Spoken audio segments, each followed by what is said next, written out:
Introduction to everyone joining us online. My name is Adele Luda. I am Samantha Porter. And I'm Sydney Hamilton. And we are AAAS If Then ambassadors. And we're coming to you from under the water at Jules Undersea Lodge. So we dove down this morning and we're going to be here for 24 hours, and which will be a saturation dive, allowing us to become aquanauts. And we're talking to several different organizations. If you'd like to see our schedule, you can go to adeluda.com/aquanaut and see all the different people we're going to be talking to, and also join us for a whole bunch of different things, including ending today with a fun dance party with a Spotify channel that we took requests from you. Our first guest that we're going to be talking to is the History of Diving Museum, which is a really wonderful museum down in the Florida Keys. We got to visit yesterday and had a custom tour from some very special people down there. So you'll probably see some posts on social media about that from us coming in the future, and from them as well. But let's go ahead and let you guys introduce yourself. All right. Hey, team. So my name is Linnea, and I'm the curator here at the museum. And I'm Yael, and I'm the intern here at the museum. And we're really excited to talk to you. And I think my first question is, how are your first few hours underwater in the habitat? They've been great. I mean, I'm not gonna lie. I definitely feel the weight of denser air because I've been snacking a whole lot. Mm-hmm. All right. A lot of our questions revolve around snacks. Snacks are very important. Mm-hmm. So yeah, I got you for the snack questions. I'll go ahead and leave that. So Gail from Facebook wanted to know, did you bring any favorite snacks with you? And if so, what made the cut? We brought down some pastries.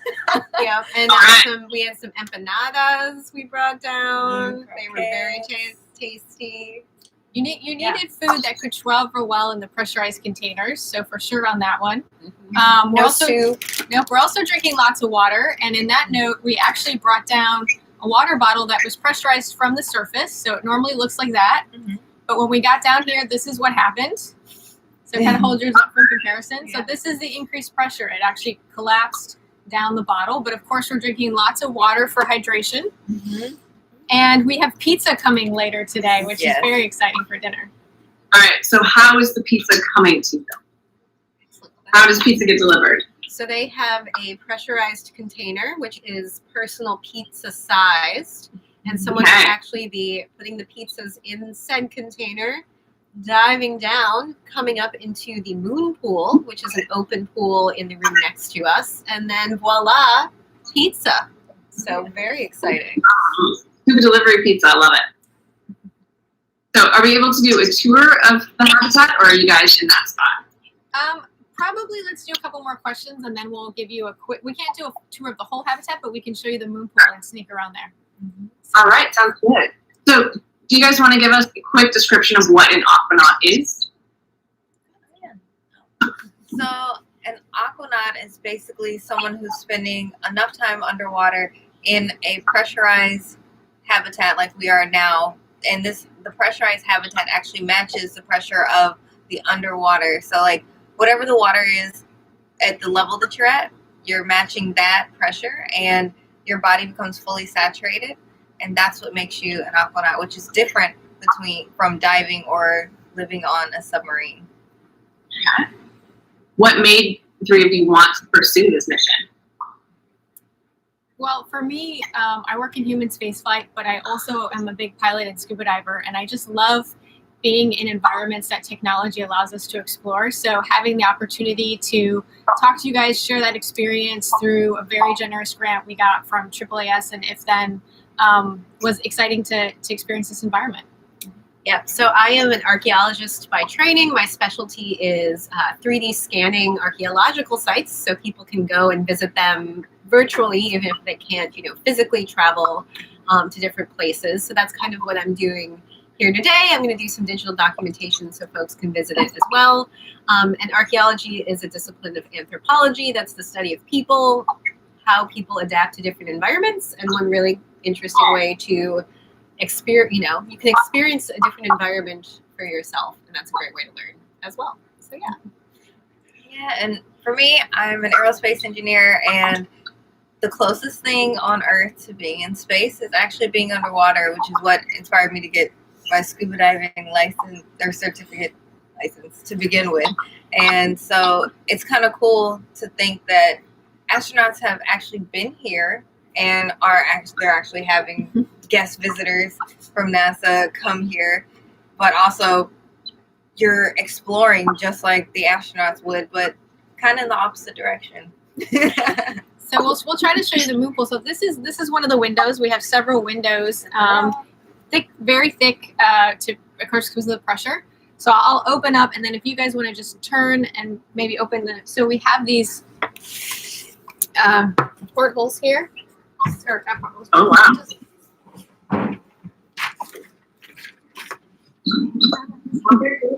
Come in. This is where all of our scuba gear is.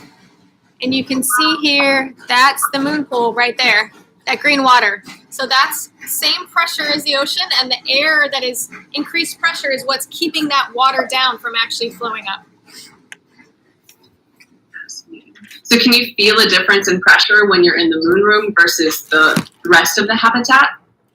No, so actually it's the same pressure as the water inside the habitat, and that's what's creating that equilibrium, so that the water's not, if there were less pressure in the habitat, the water would come in, and if there were more pressure, then it'd be pushed further down. So we're actually just matching that. And there are flow leaks just because pressurized vessels have leaks, so it's constantly pumping in air to keep that equilibrium between the water and what we're breathing now. And for safety, we're all certified scuba divers. Mm-hmm. Of course. Okay.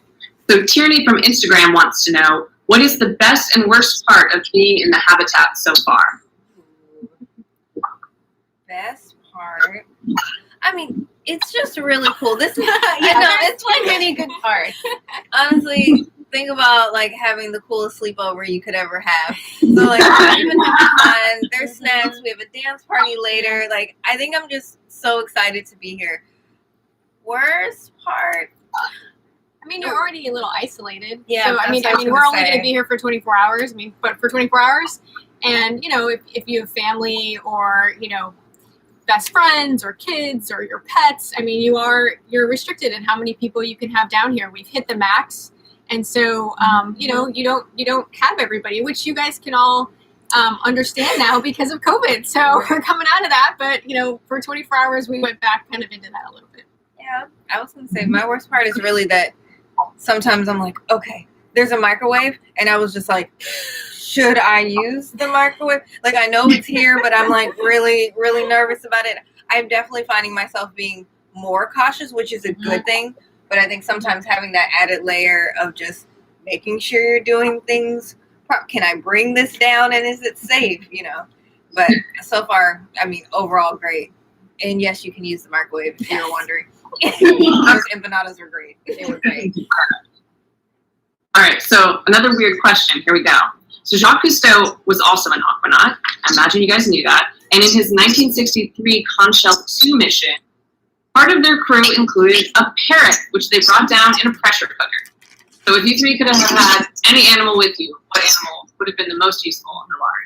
Oh, well, see, not useful, but I was going to say I do have a kitty named Zoe, and I think she would enjoy watching the fish. Probably. Sure. Yeah. I could definitely see that. Cindy, how are you? Again, the useful one, that's what threw me, because the first thing that came to mind was like a sloth, because I don't want anything that's going to be moving too fast around, going back to that cautiousness. Like, that would be great. I'll like get that. back to you on the most useful one, but I feel like a sloth would be cute, cuddly, and would not be moving too much. Honestly, my favorite animals are the ones in the ocean. So I think the fact that we've been able to just watch out the window, we could see them coming in. There was a couple of things in the water that had a little bit of phosphorescence, and they were telling us tonight that if we want to dive down or look into the water, we should probably see that at night. So that was really exciting. All right, what kind of animals are you most excited to see out of the window?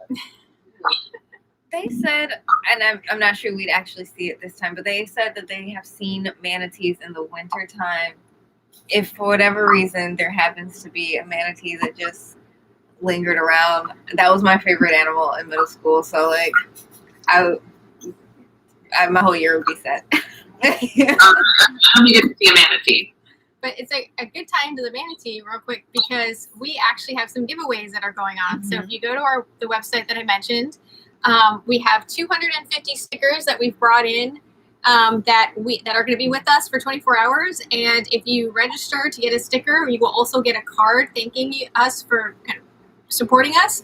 It will be signed by all 3 ambassadors, but these stickers are water resistant, so they're great on water bottles, which of course always use water bottles instead of just the water we were showing you, but that was for the experiment. And then also if you submit to us a poem or a drawing, and that's continually going on even while we're down in the habitat, we have a raffle that's going to go on. We have 2 stuffed animal sea turtles and 1 manatee that you can win if you send us some kind of creative artwork inspired by what an aquanaut means to you. And the manatee one is really cute. They're all very cute. They're all cute. All right, cool prizes. So they just need to go to adellucid.com/aquanaut to find that? Absolutely. All right, we'll be sure to spread the word. So going a little bit more broadly, what inspired you not just to become aquanauts, but to start careers in STEM? Yes.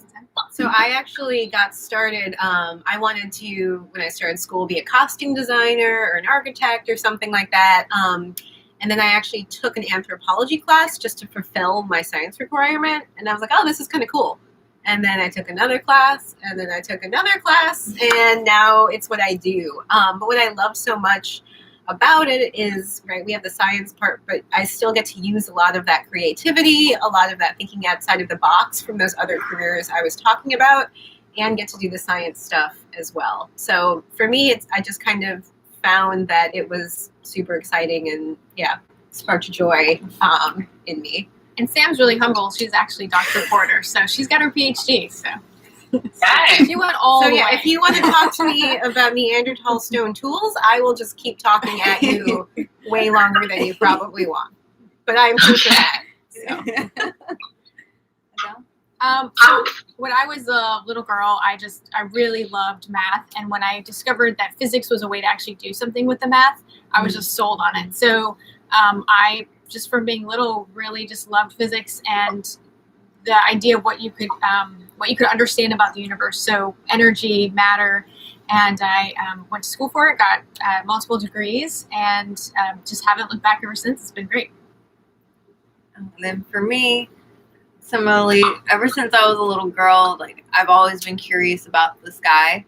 I actually used to stand outside, like full superhero mode, blanket tied around my neck, and I would try to take off. And I love my parents for encouraging me because they would be like, Sydney, what about an airplane or a jetpack? And I was like, no, Mom, I want to fly. My dad's like, but you could get a rocket. I'm like, what don't they understand? I want to fly. Like, I want to explore the sky. And so I became an aerospace engineer, which was no surprise to my parents. But not once did they ever tell me that I couldn't fly. So now I am, just a little bit differently than I originally imagined. That's awesome.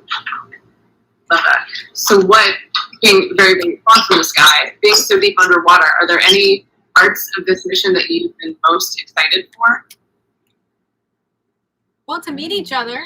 That's was really true. Cool. So in person. So we've been in ambassadors for, I don't know, maybe not quite 2 years now. And because of COVID, we had an initial event, but there was 100 of us. So we didn't get to meet everyone. And we were looking forward to those times to meet each other through the year. But because of COVID, we haven't done that. So It was just exciting to all meet up in Miami and drive down. And I think being a team, a lot of times in movies or shows, you think a scientist is kind of the loner and they're working by themselves, and nothing could be farther from the truth.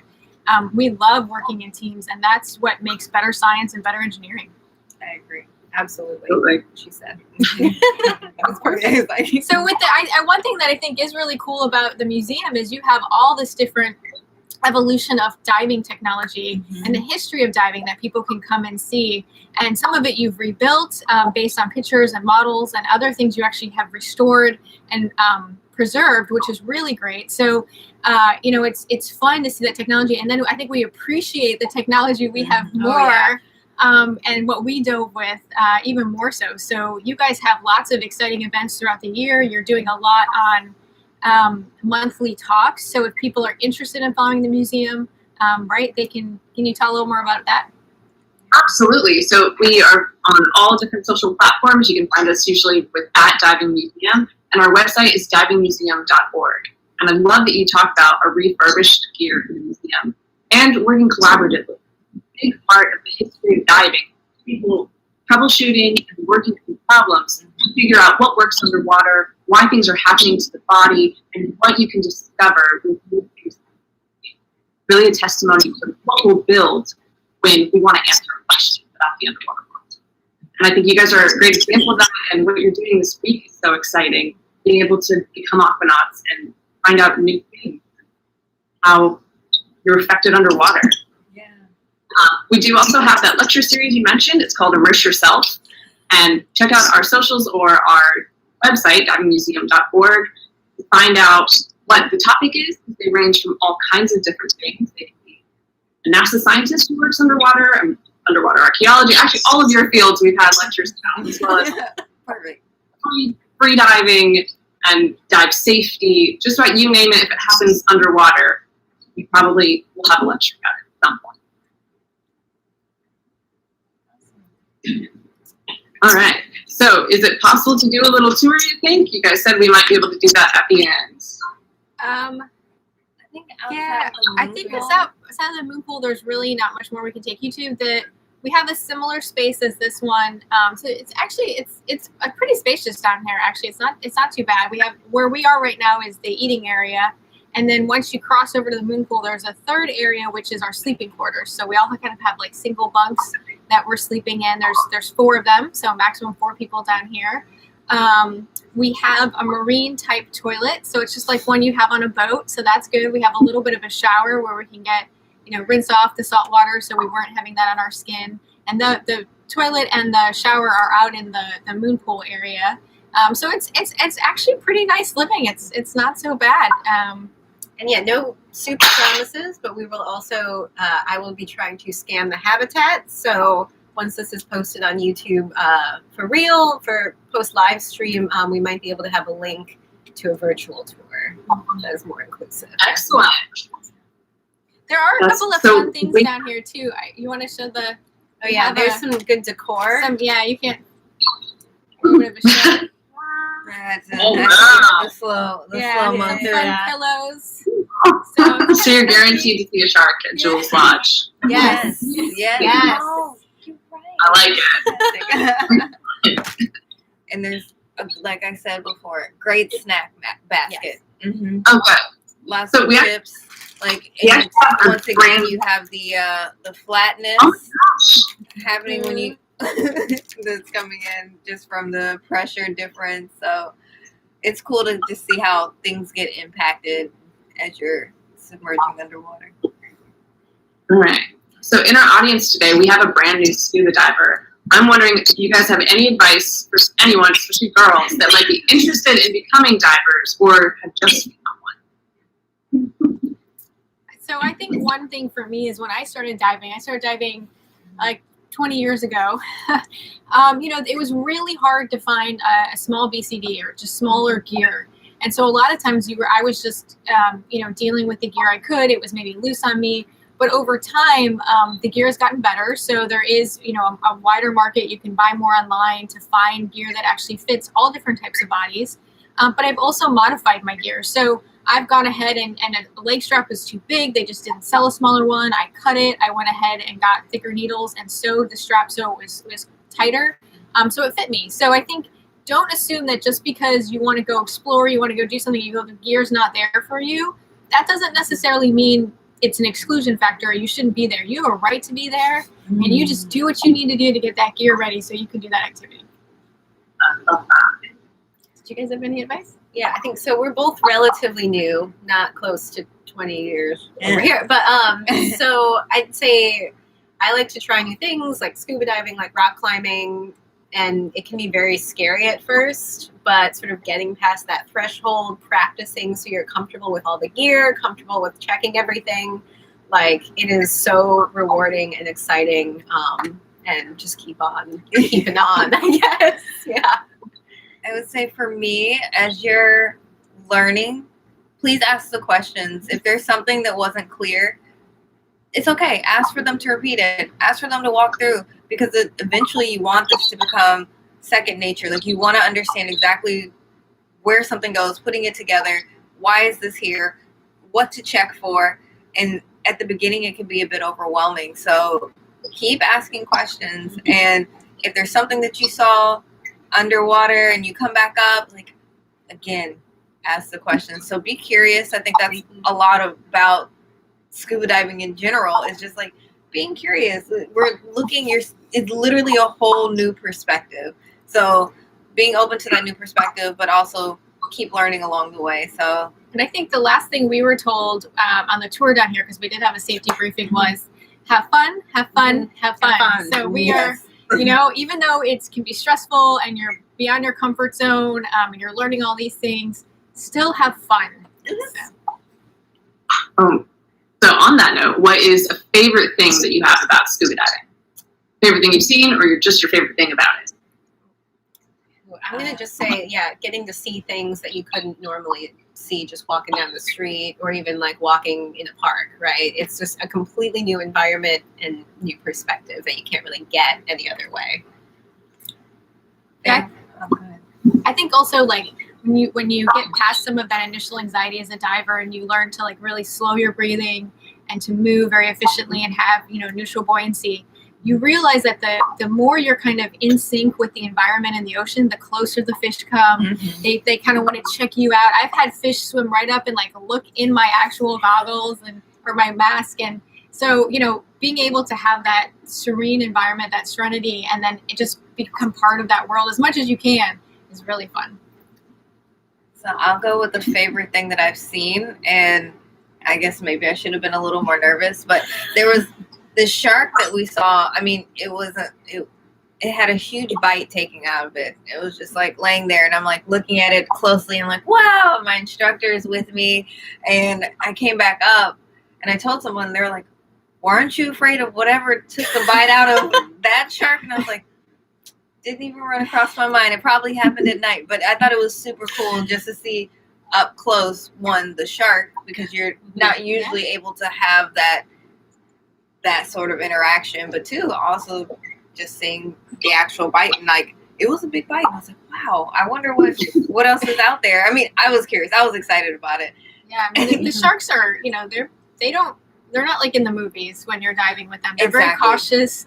They'll swim away if you come down on a reef. You know, they don't want to be around you. They want to be safe too. So a lot of times you as a diver with all these bubbles coming up, you know, they don't know what you are. So it's fun to watch kind of action movies, but in real life, sharks are actually really, really calm and actually kind of keep their distance. Yeah, and that is one thing, as we're in Shark Week or coming in Shark Week, it's like the depiction of sharks in media is totally different. A lot of people, I live in California, they're like, oh no, if you surf, like, the shark's gonna come get you, but like, that's not usually the case. And yes, we do look out for that and to be cautious, but I think that they're depicted differently than how they actually interact with humans. So how about one more question? What's a good one you want to ask? To wrap it up. Actually, well, first I'll ask, does anyone have a question for them? I do. Okay, what is? How does one become an aquanaut? And you have to be a woman with very advanced science degrees to do one. All right. You guys hear that? No, can you repeat it? I sure can. So actually, I'm going to move you closer. Introduce. Hi. Hello. Well, congratulations. Hopefully you have a great stay tonight. But my question was, how do you become an aquanaut? And do you need to be a woman with very advanced science degrees to be one? So in order to be an aquanaut, you have to fulfill the definition of spending at least 24 hours under the water with in an environment that is continuously exposed to the pressure of the water. So in this case, the habitat has a moon pool, and that means we are at a state of basically the same pressure for the feet we are under the water, and we come to a state of kind of equilibrium. And it's a saturation within our bodies, and that's what defines us as being an aquanaut. We just happen to have science degrees. Yeah, You do not need you don't one need to. Yeah, you don't need to have to do science that, degrees. Yeah. If you're a certified scuba diver, you can come down and. We had a grant that funded us to do this because it's not inexpensive, and we also wanted to be able to share it with all of you. So that was a way to kind of leverage all three things and share this experience. Mm-hmm.